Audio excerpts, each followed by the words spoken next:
Assalamualaikum warahmatullahi taala wabarakatuh. Ito na po yung pangalawang araw na paggawa namin ng aming ah, binabakuran na manukan. Ito yan po, nakalatag po yung net na dahil sinukat po namin yung haba.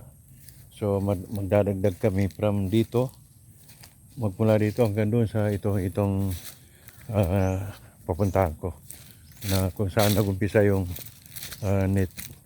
So ito po yung lawak nito, 30 by approximately by 12. 30 by 12 ang laki. So ito yan, oh. Diyan po kami nag-umpisa ikabit yung net. Papunta na doon sa may kabila. Ito siya. So ito po. Ito po yung net na to. So sabi nila para talaga to sa manok. No, dito yung kanto, then papunta naman doon sa kabila doon. So ito na po yung kasi hindi pa po kumpleto yung aming nailagay na poste, gawa nung may trabaho yung isa. So bukas, papalawap ko bukas at kukuha daw siya ng mga kawayan na aming gagawin po pamposte dito. Ito na po yung pangatlong poste, magmula doon sa may kung saan nagumpisa yung net, no? So dito, diyan po yung kanina, umikot po ako. So ito po yung lawak nito.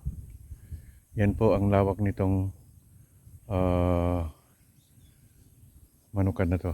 So okay siya, no? Hindi na po masyadong masikip, maluwag po. Hindi pa naman po natin pwedeng lakyan masyado kasi unang-una yung pangingitlog nila kung saan saan nila iwan. So pag dito meron silang specific na lugar na kanilang pangingitlogan, no? O gagawa namin ng doon ng kanilang bahay. Sakaling umulan o kahit tag-init, pwede silang sumilong. So ito po siya. Yan. So yan po. Maraming salamat at hanggat sa sunod pa pong mga video. Huwag pong kalimutan i-like at i-share para po makatulong naman kayo ng magandang idea kung sino man magkomento na ganito ang gawin nyo para sa inyong manukan. Thank you.